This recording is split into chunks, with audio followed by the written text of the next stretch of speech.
Coming up on Point News, we have an inside look at the new Point Park Playhouse and what all it has to offer for students and the community. And find out what the Pittsburgh Port Authority is doing to help the environment and increase the safety of their riders.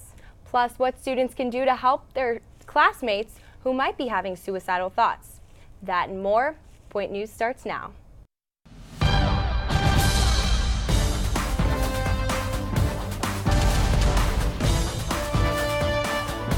Live from the Point Park University Broadcast Center in downtown Pittsburgh, this is Point News. Good afternoon and welcome to Point News. I'm Taylor Fife. And I'm Claire Costello. Today we start off with a story regarding the sale of electronic cigarettes. Scott Gottlieb, Commissioner of the Federal Drug Administration, released a statement regarding the FDA's crackdown on the sale of electronic cigarettes to minors. In the largest coordinated effort in the administration's history, over 1,300 warning letters and civil money penalties have been sent out to retailers who sold e-cigarettes to people under the age of 18. This action was taken as part of The Real Cost, a prevention campaign aimed at curbing teen tobacco use. According to a press release from Commissioner Gottlieb, tobacco use among teens has reached an epidemic proportion of growth, and it's clear there is a need for strong federal enforcement of youth access restrictions. Pittsburgh's Port Authority took action this past week in an effort to keep riders safe and help the environment. Point News reporter Carly Bonk has the story. Port Authority is rolling out 69 new buses in Allegheny County by the end of this week in an effort to create a more environmentally friendly and safer fleet. Port Authority announced last week they were planning to replace nearly 70 40-foot buses that were 12 years and older. According to Pittsburgh Downtown Partnership, the authority operates 98 bus routes. The vehicles were supposed to hit the streets earlier this week, but the unveiling was delayed. This year's models featured safety improvements and a decrease in emissions output, according to Public Relations Manager Adam Brandoff. Certainly are dedicated to producing as few emissions as possible. Simply taking public transit is good for the environment. The fact that it's one vehicle can take, I think it's estimated that it's about 42 or 43 cars off the road. In a survey led by the Green Building Alliance, data showed that nearly 27% of over 20,000 Pittsburgh resident respondents chose the bus as their primary form of transportation. Each new vehicle cost $460,000. The total bill reached just over $32 million, with spare parts and training. The purchase was made in part with money granted through Federal Transit Administration's Bus and Bus Facilities Infrastructure Investment Program. The Port Authority will be working with city officials in the future to cut emissions from their fleet by 50%. This is in accordance with the Pittsburgh Climate Action Plan 3.0. I'm Carly Bonk in downtown Pittsburgh with the Point Park News Service. A $60 million project is finally finished here on campus. Claire Costello shows us why students won't have to take the shuttle to Oakland anymore to see a Point Park production. Point Park University ranks as one of the top schools for theater nationwide. What was recently located in Oakland, the new state-of-the-art Pittsburgh Playhouse is located on Forbes Avenue and opens its doors this month. This year, with the new Playhouse, means that all of my classes, 95% of my classes happen in the Playhouse. With the new location, it's been hugely beneficial because, especially for COPA students, because, like I said earlier, a lot of my classes happen in the Playhouse. After 28 months of construction, the Playhouse features 91 rooms, including 3 floors and 3 different theaters. I'm standing here in the PNC Theater, which is one of the biggest theaters here in the Pittsburgh Playhouse. The Playhouse also consists of academic spaces, costume shops, and more. To keep the building secure, we ask that everyone enter and exit through University Center. The center is open from 7 a.m. till midnight, Sunday through Saturday, and that way they could just come in and walk straight back from University Center. They'll be in the new building. A gala will be held at the Playhouse this October and open to the public. The gala is on Saturday, October 13th at 5 p.m. It's a $10,000 table event, which is cocktails, dinner, and a short show, plus a dessert afterwards, which is open to the public, and that's $100. The Forbes Avenue entrance will be open for the gala and performance showings, but students are asked to access the Playhouse during weekdays through the University Center on Wood Street. For Point News, I'm Claire Costello. The Pittsburgh Playhouse may have relocated to downtown, but students and faculty have had to deal with some rainy commutes as of late. Point News reporter Skylar Roof looked at how the record-setting rainfall has affected students.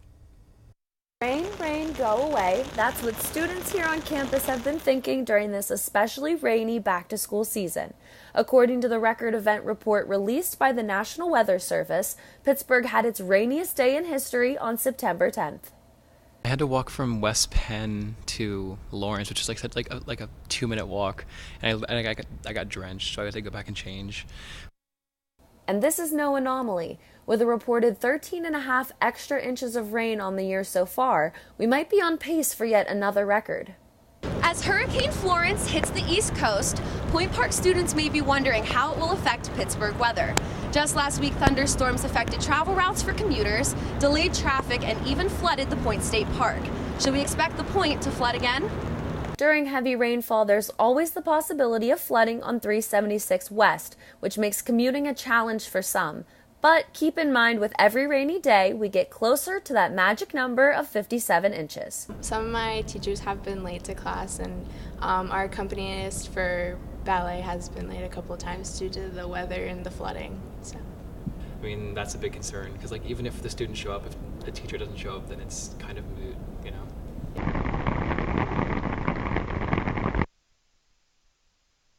Students, stay tuned to find out what to expect and how this weather may affect your weekend plans. Now, last weekend, the rain definitely had an effect on everyone here in the Northeast, with the hurricane aftermath still coming through. But this weekend, we may finally see some blue skies. Is that right, Nicole? Yeah, guys, that's right. I have to say, this weather this week, the rain needs to just go away, but luckily it's going to. On Thursday, today, we have a high of 67 degrees and a low of 52. There is going to be a little bit of rain maybe tonight possibly, but it's only going to be a 12% chance, so I think we're going to be good for the majority of the day. Our weekend looks pretty great as well. On Friday, we have a high of 78 and a low of 53. 10% chance of rain, so like I said, the rain's going to be gone for the rest of the weekend, so you should be good. But on Saturday, we have a high of 67 and a low of 46, so pull out those fall sweaters and those boots. You might have some time to get those in on Saturday, and precipitation of 10% as well. And on Sunday, we have a high of 74 and a low of 56 and only 9% chance of rain. So overall, the weekend's going to be great, so make sure you get outside and take advantage of the weather. Back to you guys at the desk. Thanks, Nicole. Coming up after the break, find out how you can help prevent someone from committing suicide. And find out what Point Park students and professors have to say about the new learning management system. All that and more when Point News returns.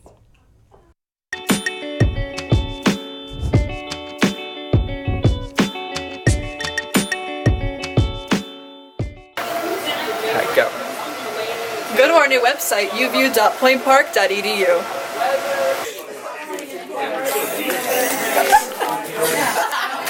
Go, go, go, go, go, go!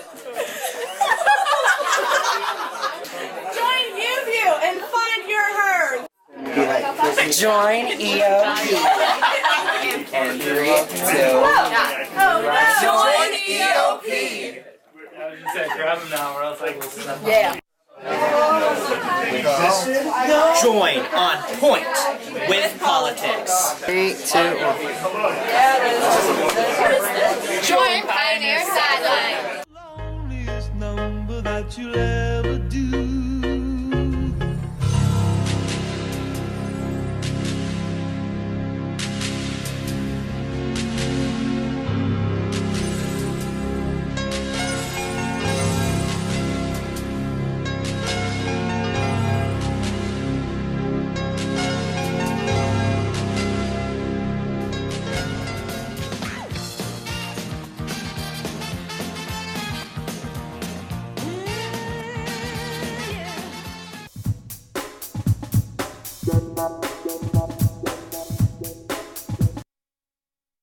Welcome back to Point News. September is National Suicide Prevention Month and is a time for people to raise awareness and remember those affected by suicide. Point News reporter Allison Schubert looked into the signs of suicidal thoughts and the actions you could take to help.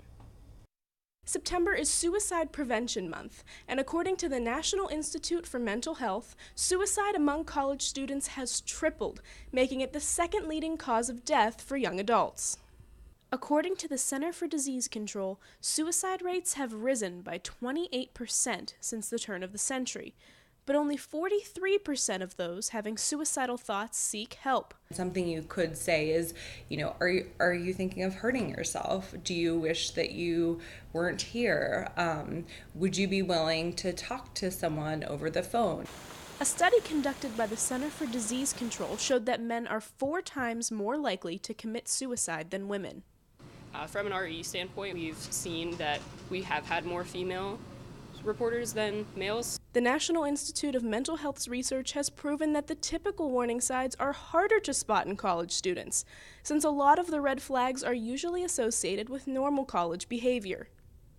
According to Nurse Leslie, some warning signs of committing suicide include dramatic mood swings, sleeping too little or too much, increased anxious behaviors, or simply stating, "I want to kill myself." Any one of those things, but certainly in combination could be warning signals that someone's thinking about suicide. Resources remain on campus and around Allegheny County for those who are having suicidal thoughts. From Lawrence Hall, I'm Allison Schubert, Point News 4. According to Point Park's Cooperative Education Specialist Jessica Hobson, plans are being made to extend the cooperative education program to the entire university. A study done by the National Association of Colleges and Employers showed that employers projected a 6.3% increase in hiring co-ops within the last year. According to Hobson, over 60% of students who participated in the program that was previously only available to School of Business students gained full-time employment after their co-op. Other students were connected to employers their junior year. The co-op is set to open to all schools by fall of 2019. The new co-op program isn't the only opportunity Point Park students have to learn about their potential careers. Last week, students got the chance to chat with industry professionals from ESPN and Arby's. Point News reporter Sarah Maculin has the story. Over 150 Point Park University students and faculty gathered here at the Lawrence Hall Ballroom last Thursday to listen to industry and career advice from marketing leaders at ESPN and Arby's. The speakers included ESPN Senior VP of Marketing Solutions and Brand Marketing, Sean Hanrahan, ESPN VP of Platform Marketing and Sales, Chris Eames, and Rob Lynch, the president of Arby's. The presentation focused on why a sports sponsorship works and how to make it successful. Sports are common ground. So everybody talks about, the world's a little crazy these days. You've got different sides, but the one thing we know is sports can bring people together. Throughout the one-hour event, the speakers provided students with insight into their company's marketing campaigns and even shared some commercials. Once the presentation was over, students had the opportunity to ask questions. Both Chris Eames and Rob Lynch, who is a native of nearby Bethel Park, shared some career advice with students. Be interested, not interesting. A lot of people try and be interesting, and, okay. But being interested is more important. Find a way to be passionate about what you're doing, because when you're passionate about something and you love something, it shines through and it inspires the people around you, and if you love it, you'll work a lot harder. Now, this event may be over, but the Pittsburgh Center for Sports Marketing and Media has 2 more speaking events planned for the fall semester. Reporting live from the Lawrence Hall Ballroom, I'm Sarah Maculin for Point News. It's official. Point Park University has a new learning management system, and it's called Schoology. Last semester, Point Park administrators announced Schoology would replace the long-tenured Blackboard as the new learning platform. Faculty members spent the summer learning the ins and outs of the new system. Because I really rely on Blackboard and I knew it well, but the university was fantastic about providing information, tutorials, links, even something they called a sandbox course that we can play in throughout the entire summer. It's slogan showdown. Go! Don't forget you can work as a team. What do you say, the documentary that I did?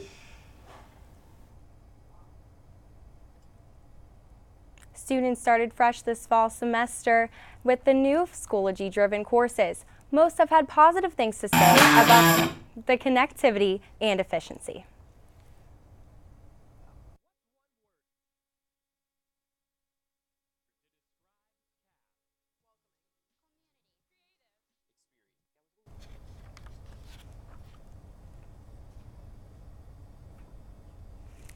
If students have any questions about the new system, they can visit their Schoology account for tutorials and live chats. Coming up after the break, find out how Point Park students are celebrating International Week of Happiness. And see where students can get a fresh bag of fruit just a walking distance from campus. Stay with us.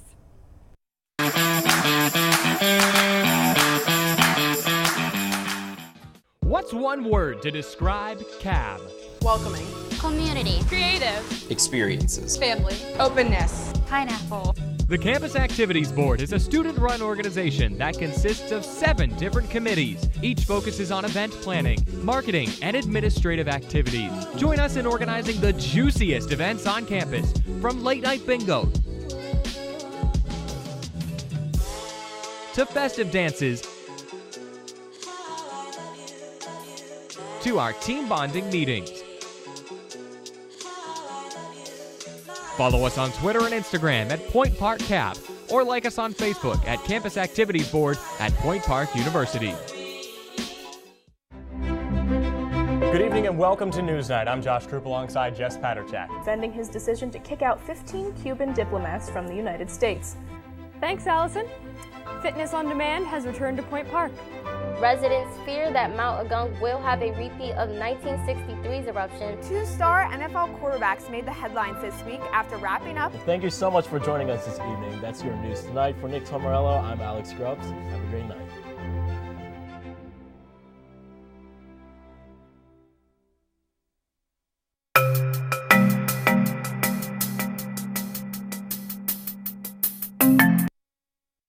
Turn that frown upside down. It is International Week of Happiness on campus.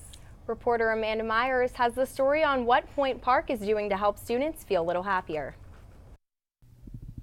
International Week of Happiness at Work is a new initiative created to show the effect an employee's happiness can have on their personal lives and outside community. The initiative ends this Friday and has ties to college students given the workload and extracurricular activities that make life on campus a full-time job. Pittsburgh is ranked as the 90th happiest city in the U.S., according to a 2018 study done by personal finance site Wallet Hub. So how do Point Park and other college campus students relate to that statistic? Sophomore Maya Burns is doing her part thanks to a little positivity. Well, I noticed that there was a lot of positivity already on campus, but I wanted a way to concretely kind of channel that positivity into a way that everyone could see, and social media seemed to be the best way to kind of facilitate that. A 2015 Kent State study linked academic performance with cell phone use, finding that it positively affected anxiety. They also discovered that students spent 5 hours a day on average on their phone, with time spent on Facebook negatively affecting their community engagement. Being engaged, being with others, doing something that you feel passionate about, something that hopefully also would involve some fun, has a great impact on reducing stress and helping us, when we feel stressed, manage it better. Finding time when it feels like we don't have any to do the things that rejuvenate us is really important. It's a really good strategy. When it comes to celebrating International Week of Happiness, college students have a lot more factors to consider than at your typical workplace. Reporting from Point Park University, I'm Amanda Myers for Point Park News. Recent study from Pew Research Center, most Americans gather news from social media despite concerns of inaccurate information. Associate Professor Robin Chekula says there is less fact-checking due to the urgency to post news on social sites. The study says the top sites among consumers in college and older are LinkedIn, Reddit, and Twitter. 61% of this age group use LinkedIn, 46% use Reddit, and 41% look to Twitter.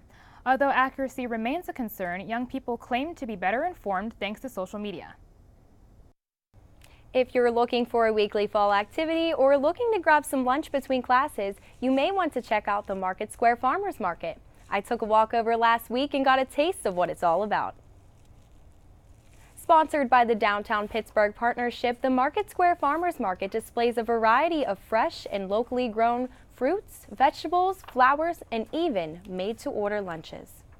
Everything we grow is organic except our sweet corn. Everything we bring, we grow ourselves. No matter what is here at my stand, we grow it ourselves. Consider Market Square our second home. You know, all the vendors, we're all friends now, and it's one of my favorite days of the week. With nearly 30 weekly vendors, the Market Square Farmers Market runs weekly from 10 a.m. to 2 p.m. on Thursdays until the end of October. Well, that's all for this week on Point News. I'm Taylor Fife. And I'm Claire Costello. We'll see you right back here next Thursday at 2 p.m. Have a great week, Pioneers.